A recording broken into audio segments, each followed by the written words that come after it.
Hello and welcome to a Rake special video. We're here talking with the great Kirby Allison. Kirby, how are you?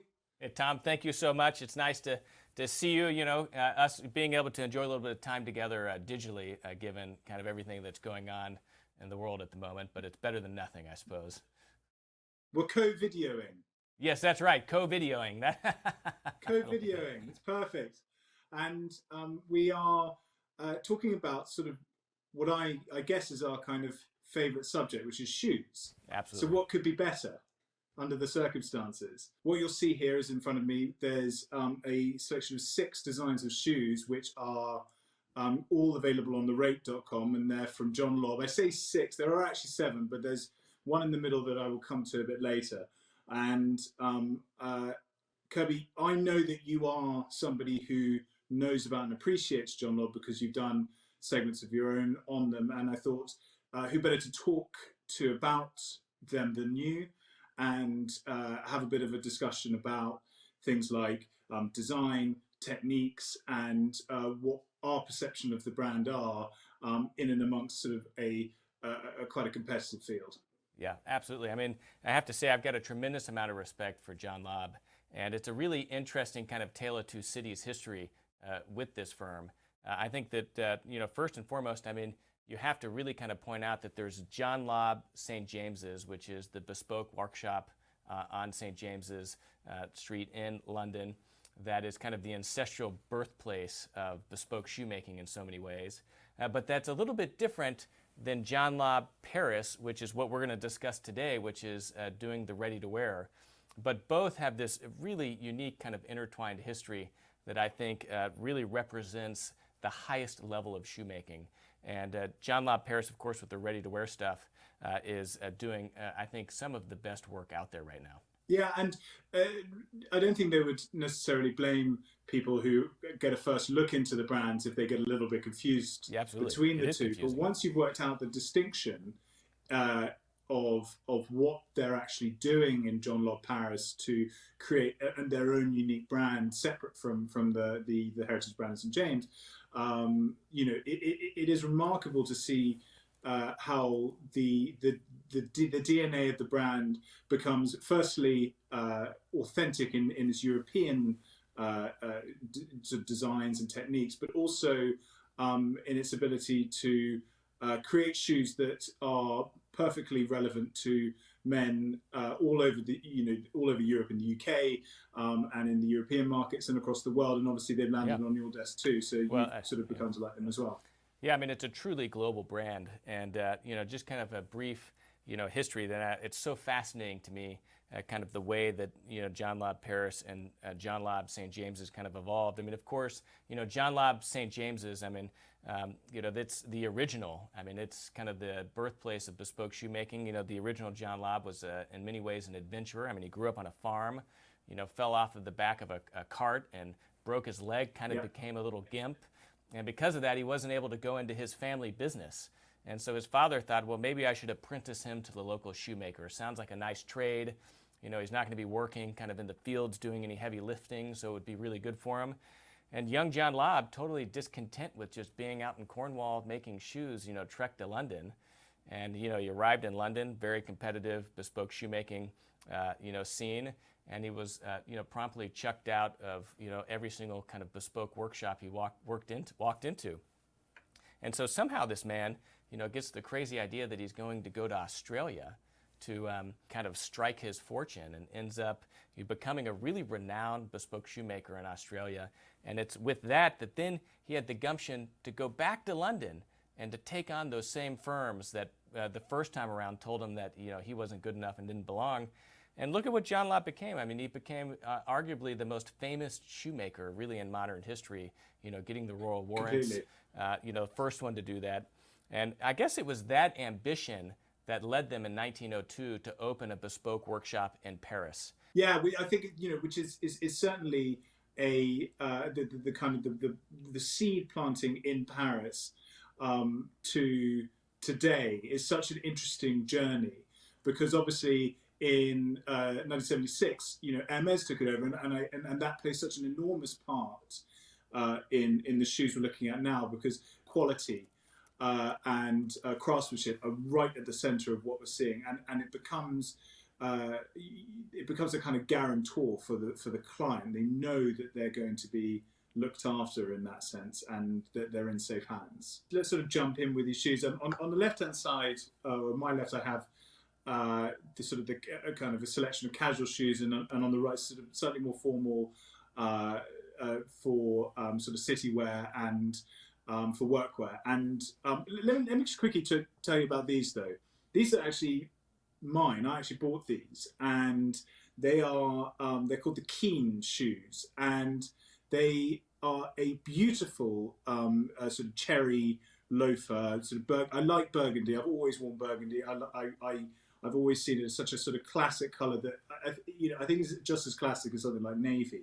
Yeah. And you can wear burgundy with like flannel and any sort of grey really. And I love this shoe because it's funny, when I wear it with a turn-up flannel trouser, actually I think it looks even better than a kind of formal Capto Oxford or anything really. I think the shape of it is beautiful. It's sort of this nice almond toe shape. It's got the medallion in the toe, and the sort of I would say modest tasseling. And it's a fairly simple shoe. It's not a shoe that is too loud, but when I put it on, I feel like I'm putting on something special. And they've just been resold. They've come back and looking absolutely beautiful, absolutely brand new. And I always like it when a pair of shoes come back from the resoling, because it still has all the hallmarks of my foot and my wear, but it's that really talented people have had their hands on it and have said basically I'm going to get this back to fighting fitness. And here they are, and I'm delighted that they're back. Well, I think that's one of the beautiful things I love about a really high quality Goodyear welted shoe, is that you can resole it. And there's no question you pay a premium for a real high-quality Goodyear welted shoe, but the reason you pay that premium is so that you can do exactly what you've just done, which is resole it and give the shoe kind of a new life. I think there's two sides of it. On the one side, there's the objective side, which is the false economy of buying badly made shoes, where you'll end up buying 6 when you could have just bought one really well-made shoe. And then on the other side, there's the subjective end, where if you're into shoes like you and I are, you feel very emotionally connected to them, because what you do to shoes is very different to what you do to suits, where really you're beating them up every day that you wear them, because you're walking in them, you're going out on the streets.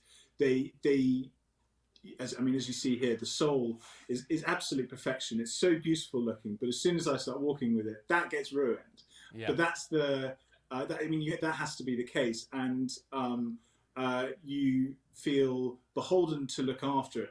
I think anyway. That at least it's part of the reason why I'm slightly obsessive about shoes, and why I think that really they are the ultimate expression of luxury, and whether it's in a bespoke point of view or whether it's from a really high quality ready to wear point of view, and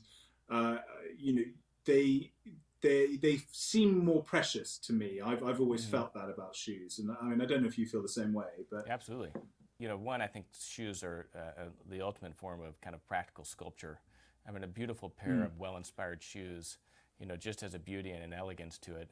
But at the end of the day, it's something you have to wear, and you do beat up on it, and you do have to go out and walk the streets, and so there's a ability of just being able to use it and live in it in a very real and practical way. And I think for a lot of people that really enjoy quality and craftsmanship, a pair of nice shoes in so many ways is more accessible than a pair of the equivalent nice suit.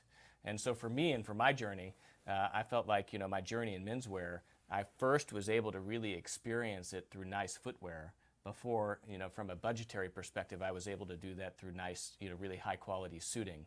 And I think so for so many of us, it's kind of our first love or our first passion.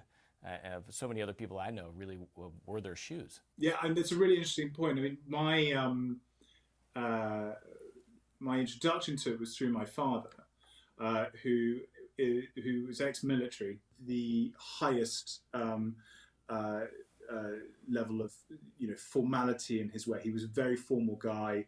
He always used to say to me, he goes, "Oh, I don't know if that would go down well in the mess." He always used to say that about my choices of clothes growing up. That was his critique. He loved things to be at a military standard. And anyway, his collection of bespoke shoes there was about 15 to 20 of them, and they were all absolutely pristine. They were very varied, but ultimately I was the kind of the sort of the bloodhound to those shoes. For some reason, I just found myself magnetized by them, and I loved them so much. And he used to tell me about how to look after them and how to polish them, and I think that was why I kind of fell in love with shoes to begin with. And then ultimately I worked for a man named Nick Fowkes for many years, and for anyone who loves their shoes knows that Nick Fowkes has the greatest collection pretty much of bespoke shoes in the world. He has a fabulous taste in shoes, and oh my god, I wish my feet were his size, because the shoes come out so beautifully and they're so elegant. And I mean, my problem ultimately is that I have a size 11/12 foot, depending on the shoemaker. And I think that the part of the reason why I love shoes is that if a craft can turn what is a kind of cumbersome element of my body and an elegant element of my body, and somehow manipulate the eye to make it look halfway decent and good looking, then you've got me hooked. You've got my interest for sure. And that's what sort of shoemaking is largely about as well. It's a wonderful science. It's almost an alchemy and a kind of trickery of the eye, and an optical illusion to an extent. And that's, I think, why I love them so much. Yeah. Well, I think it's even more difficult for a shoemaker than it is a suit maker, because if the suit doesn't fit, it's not going to hurt you. But if your shoes don't fit, you can't walk out of the house. And so, that's true. The challenge of kind of like really balancing a need for a beautiful aesthetic, with the practicality and the pragmatism of something that you need to be able to wear and be comfortable in, is probably surprisingly more challenging than people would expect. And with a beautiful, ready-to-wear collection of shoes like these John Lobbs, I mean, I think one of the things that a lot of people would say is that really well-made Goodyear welted shoe is just more comfortable than a lesser-made pair of shoes. Completely, and funnily enough, as we'll go through these, we're not going to end up with Goodyear welted shoes, but we're going to talk about why they maintain a kind of practicality that is essential for your sort of modern man who has a lot of different things he wants to do. But in terms of the optical illusion side of things, this sort of brings me to this. This is the Alder. And it's funny, as I say, I have enormous feet. So boots are not my thing.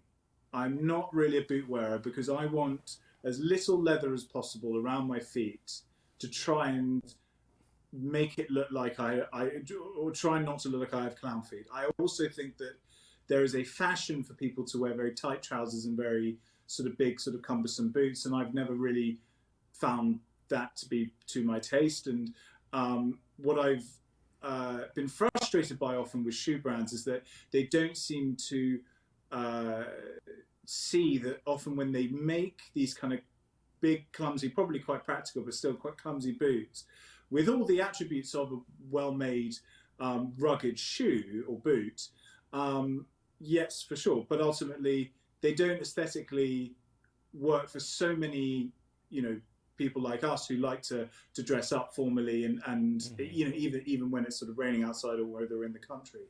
But this, they've somehow done, or they have done, an absolutely beautiful job. I mean, as you see here, it's got an absolutely stunning stormwelt here. I mean, the stormwelt, for anybody who's watching who doesn't know, is the sort of the fortress for a shoe. It's an extra layer of welting that basically keeps it really protected from the elements. And when you're in inclement weather, and also when you're in the city where there's pavements and there's puddles and there's all sorts of things to kind of get over and get around those sort of obstacle course of London streets anyway. There's this wonderful sort of combat sole They actually refer to it more elegantly as the walking sole, but combat sole I think sounds a bit cooler. But at the same time, the toe is exactly the same as the shoe that I showed earlier. This nice almond shape, very beautiful and round. It isn't cumbersome. It's not like a military boot. It's actually like a bit like a dress shoe. So if you had a proclivity for kind of wider trousers, they would sit very beautifully on this boot and make it even look like just an Oxford or a Derby. And I think that they've done an absolutely beautiful job on this.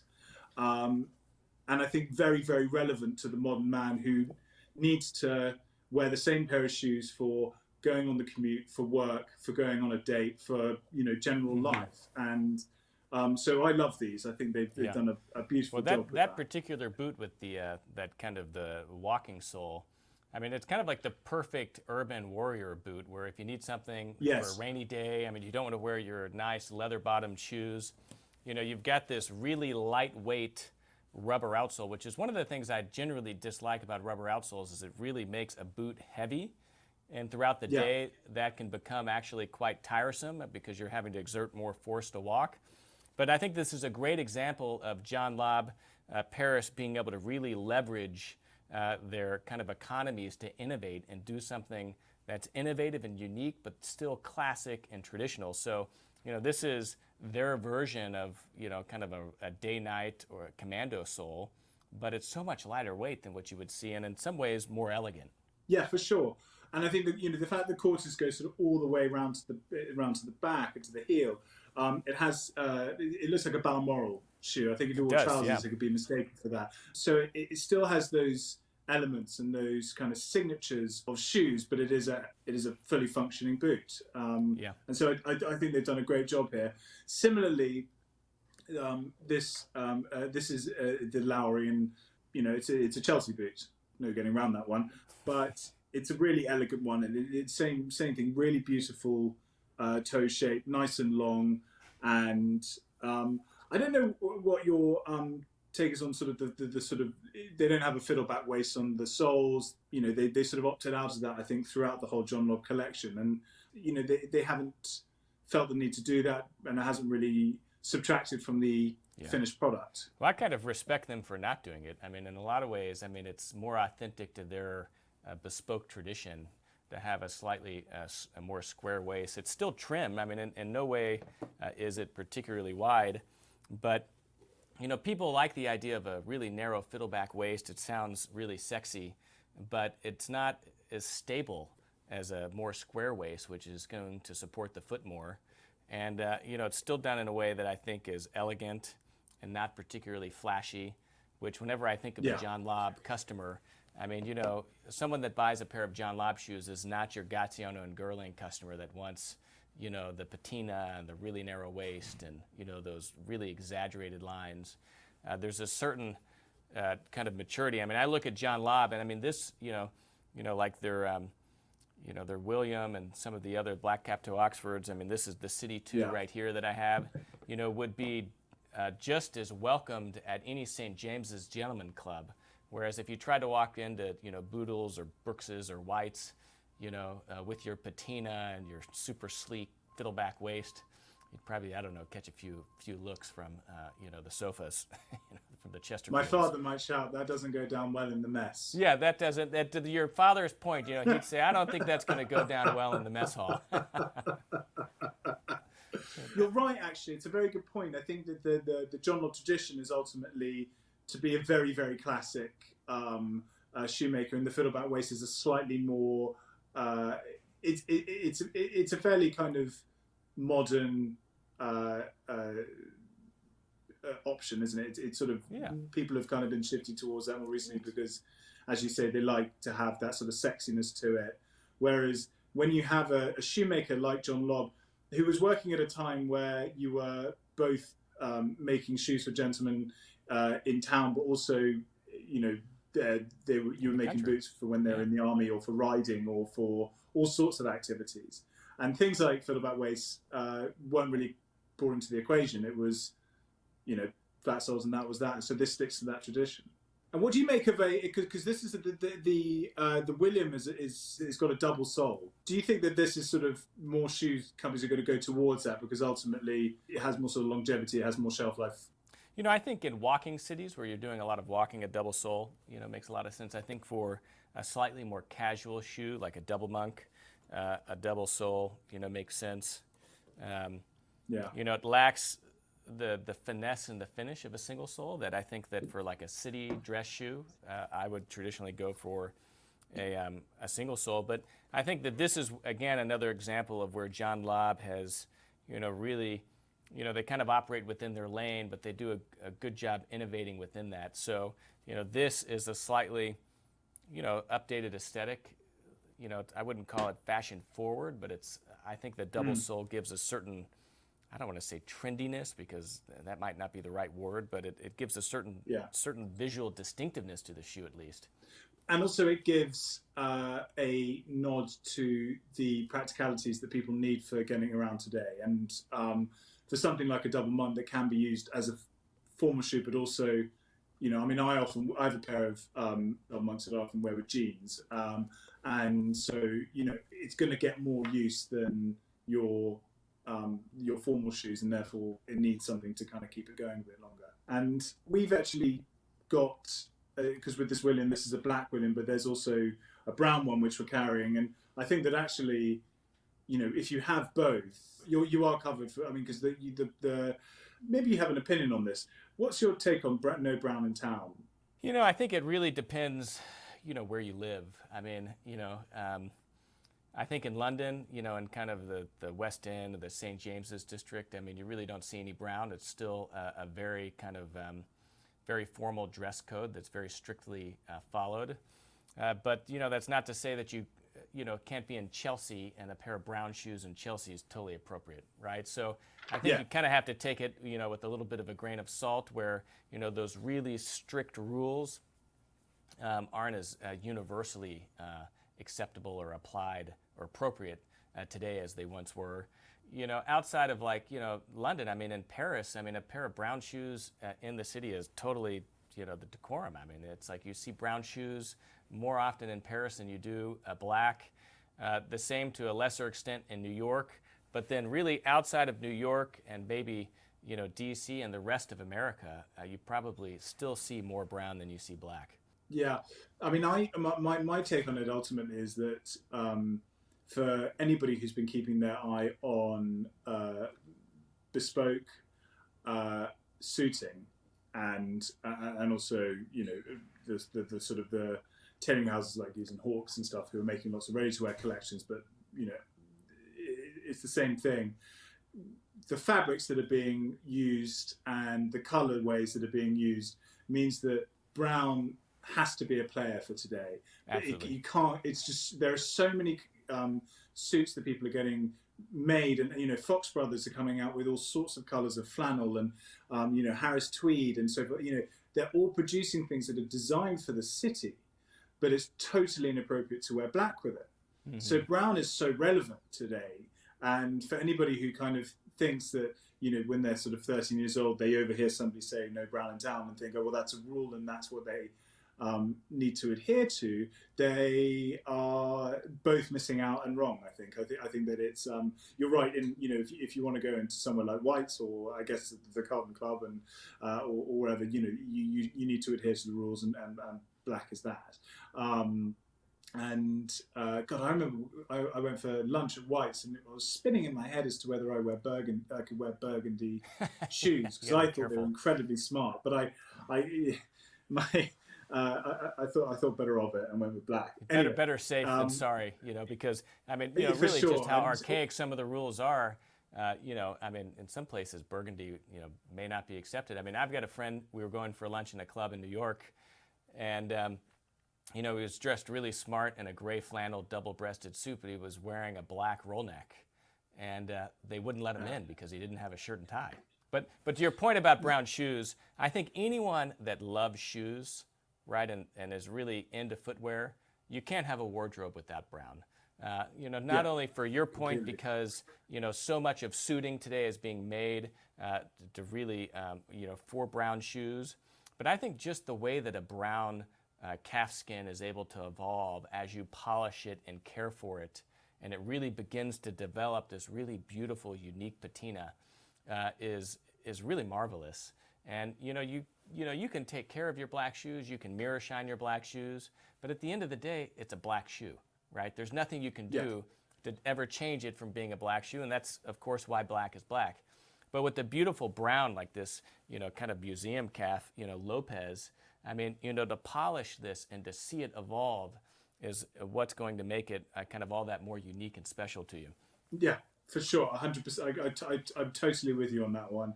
And it's funny because I've got the Lopez here. This is actually a dark brown version of it. I guess it's their version of the Penny Loafer, right? Mm-hmm. But it has a interesting backstory because they pulled this straight from their bespoke archives. Yeah, and again, this is what I love about John Lobb is that they were able to go back into their bespoke archives and really pluck one of these really interesting and unique designs, and then put it into their ready-to-wear collection. And I look at John Lobb's ready-to-wear collection as a really direct derivative of their work that they've done bespoke. I mean, so many of their models are literally straight from their bespoke archive, just kind of reinterpreted or maybe adapted to their ready-to-wear collection, and then made exceptionally well. Yeah, and I totally agree. And I'm interested in this design because it's the apron that I'm most intrigued by. Yes. Just because it almost goes right up to the edge of the toe. Mm-hmm. And often what you'll see nowadays is because I mean, you and I could probably have a bit of a debate on square toes versus round toes, square aprons versus round aprons. We can talk about that forever. But this is an interesting one because for it to almost go around the kind of the extremities of the shoe is actually quite interesting for an apron these days, because usually what they do is now they bring it in a bit to kind of help define the silhouette of the shoe. Yeah. But this doesn't quite do that. This does something a little bit different, but at the same time has just as much of a striking effect. With anything, if you polish it up beautifully, it becomes formal, and I think that it can go into any scenario really. And I am a big flag waver for slip-ons, and not because I find them easier to sort of use. I'm able to do up my laces. It's something, I'm not that lazy, but I think it's because of the versatility for styling. I think you can show some sock. You can mix with sort of different types of trousers, different suits, whether it's jeans, whether it's flannels, suit trousers, whatever. But I always find that if you've polished them up beautifully, it works for all of it. And it's so versatile. And if you had a full brogue, it just you can't say that about a full brogue. You can't say that about quite a lot of shoe designs actually. But if you get something like a loafer like this in really good nick, then it just works across the board. And I defy anybody to find an outfit that it wouldn't work with, frankly. Yeah. Well, loafers, I mean, I love casuals also. I've got a large collection of bespoke George Cleverly Baron DeRides. And, you can wear them to the office. But what I love about a nice loafer is, with shorts and no socks, you can even stretch it to be, quite casual also. If you look at shoe buying habits over the last few decades, what you'll see is in the 50s and 60s, when there was city dress, and I have to kind of talk more or less about London because that's sort of where I know for sure what I'm talking about. Anywhere else I'm stuffed. But when there was city dress and you were required to work in the city with a pinstripe suit, a bowler hat, stiff collar, and either a pair of brogues, cap-toe Oxfords, whatever, the amount of those shoes that were sold in those days, there was a large proportion of the amount of shoes that were sold through anywhere for Edward Green or all across London. But now, if you speak to any of the shoemakers in London, they'll tell you that slip-ons are a huge chunk of their business. Yeah.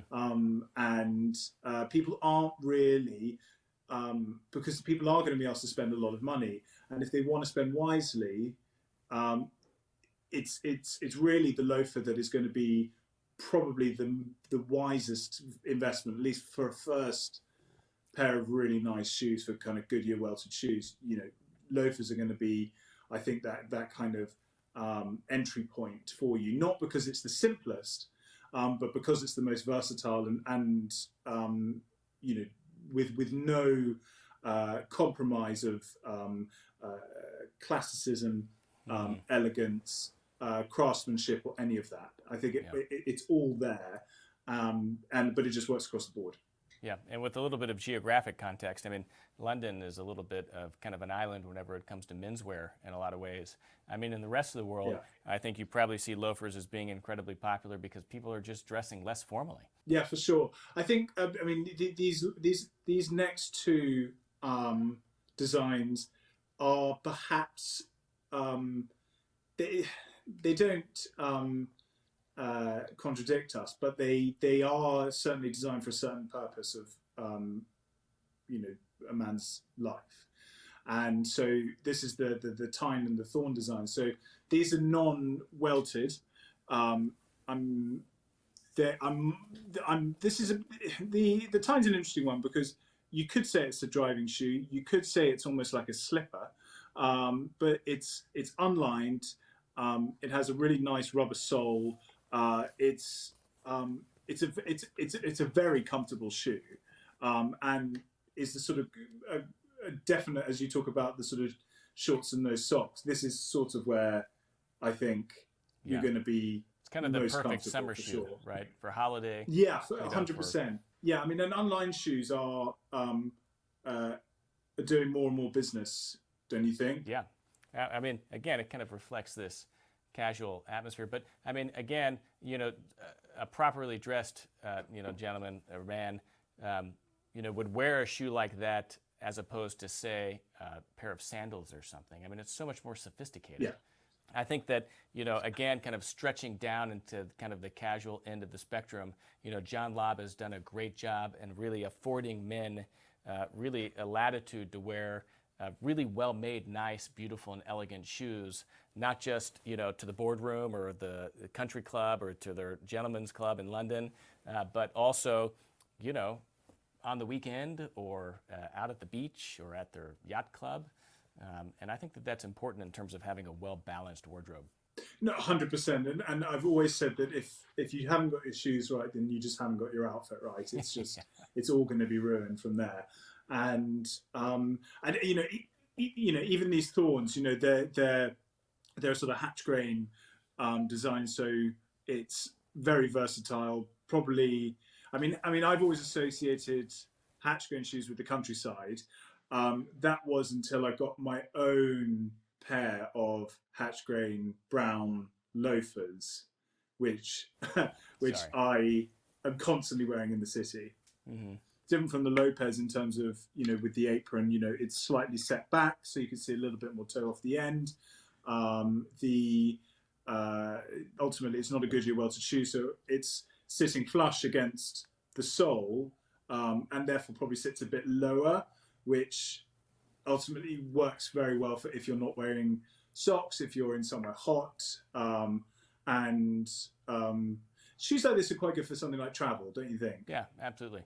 I've got one of their unlined ones right here that is a little bit different than the model that you show, but I mean, just look at how I mean, this thing, it's like, it's like wearing butter, Yeah, if I try and, I mean, if just giving the leather a bit of a pinch, you could tell the difference. And I've had people come to me with shoe brands, and often startup shoe brands, saying, "Oh, we've got this new brand of shoe, and it's meant to be a kind of an affordable price shoe, and here it is." And you feel the leather, and you think, "Well, I can tell why, because you haven't stuck to creating a quality product with quality materials, and that's where it starts. If you have quality leather, the shoe often does the work for itself, and you will find that if you'll find that if you are buying an inferior sort of inferior leather, there's going to be cracks a lot earlier. The whole thing is going to kind of break apart sooner than sooner than it should do. Really. Yeah. Well, it's a beautiful collection. I mean, it's exciting to see the Rake, kind of continue to evolve its online catalog of footwear to adding John Lobb. I mean, you've got George Cleverly, John Lobb, and a few other brands, don't you? Yeah. And for me, footwear has always been such an important part of why I do what I do, and I take footwear very seriously. Actually, on that point, I should say that one of the things that aren't in this collection, we don't have yet online, but I'm hoping will at one point, is actually the John Lobb sneakers. Now, I'm not a natural sneaker wearer, but they do make some what I would consider to be the best of them all, of the formal sneakers that loads of people are doing, and is an enormous part of the shoe market at the moment. Which one? Everybody's having a go at them. They sent us two sneakers. I mean, this is kind of a... Is it the Levant or the... I don't know. I can't keep the name straight, but I have to say I'm not much of a sneaker guy either. Come back to me. But look at this. I mean, this is a cool sneaker. Yeah. They have a couple of different designs. One's called the Levar, and it is a beautiful looking sneaker. It's really elegant. It has a nice toe cap.